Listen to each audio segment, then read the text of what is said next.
Intelligence Studio. Do subscribe and like the video.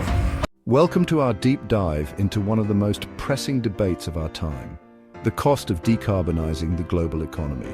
While many believe this transition to be prohibitively expensive, recent insights suggest otherwise. Today we're exploring why the energy transition might be much cheaper than you think.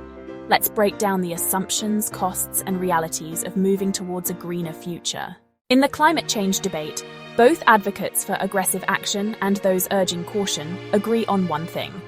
Decarbonizing the global economy seems dauntingly expensive. At the recent COP29 climate summit in Baku, Azerbaijan, figures in the tens of trillions of dollars were discussed. Former President Donald Trump criticized the 2015 Paris Agreement for its financial impact on the United States, withdrawing from it during his presidency. Yet, many climate activists see these high costs as necessary to avoid catastrophic impacts. However, this consensus on high costs is misleading. A recent analysis by The Economist suggests that transitioning to a zero-emissions world could be more affordable.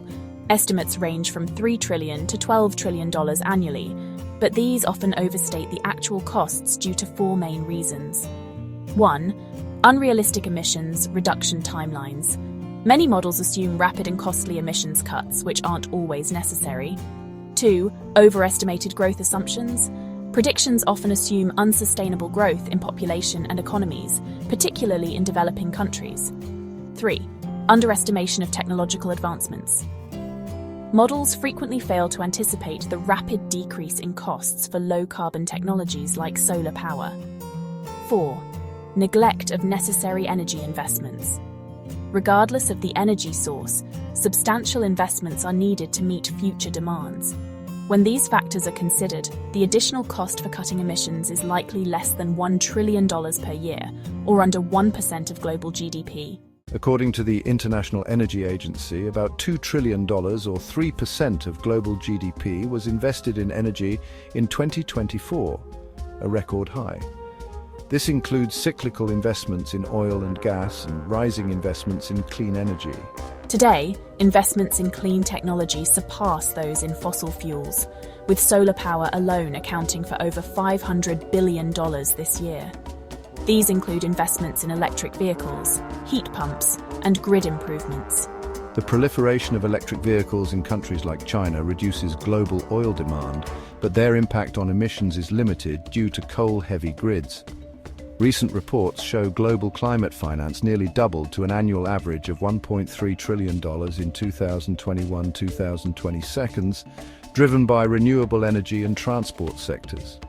However, this still represents only about 1% of global GDP, highlighting the need for increased investment. Despite challenges, the climate outlook is improving.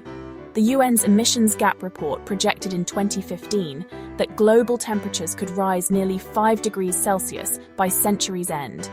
This year, it's just over 3 degrees Celsius. Other forecasts are more optimistic. The IEA expects around 2.4 degrees of warming. Bloomberg New Energy Finance predicts 2.6 degrees by 2050, and Wood Mackenzie estimates 2.5 degrees by 2100. However, none of these projections meet the Paris Agreement's goal of staying below 2 degrees Celsius, let alone the 1.5 degrees target. Meeting these targets requires significant investment. The IEA estimates $5 trillion annually by 2030 for net zero emissions, and UNEP suggests 7 to 12 trillion per year by 2035 for a 1.5 degrees Celsius limit. Economic growth assumptions also impact cost estimates. Studies suggest that slower growth could lead to lower energy demand and reduced costs, but this poses challenges, especially for poorer regions. Technological advancements, often underestimated, can significantly reduce costs. While some technologies like carbon capture are overestimated, others like solar panels and batteries have seen costs drop faster than expected. Delayed decarbonisation still involves significant investment. Wood Mackenzie projects $52 trillion by 2050 if delayed, compared to $65 trillion needed for a 2 degrees Celsius limit. Challenges remain, such as mismatched incentives and high capital costs in developing countries. Financing costs are higher in poorer nations, increasing the financial burden. Political and policy inefficiencies can inflate costs, as governments may choose more expensive methods due to various pressures. Despite these challenges, the cost of transitioning away from fossil fuels is often exaggerated. Both skeptics and activists have reasons to emphasize high costs, but the reality is that climate change is a serious yet manageable problem. With strategic investments and policies, we can address this issue affordably. Thank you for joining us in exploring the true cost of decarbonisation. Don't forget to like and subscribe for more insights on climate and energy. And do subscribe to the channel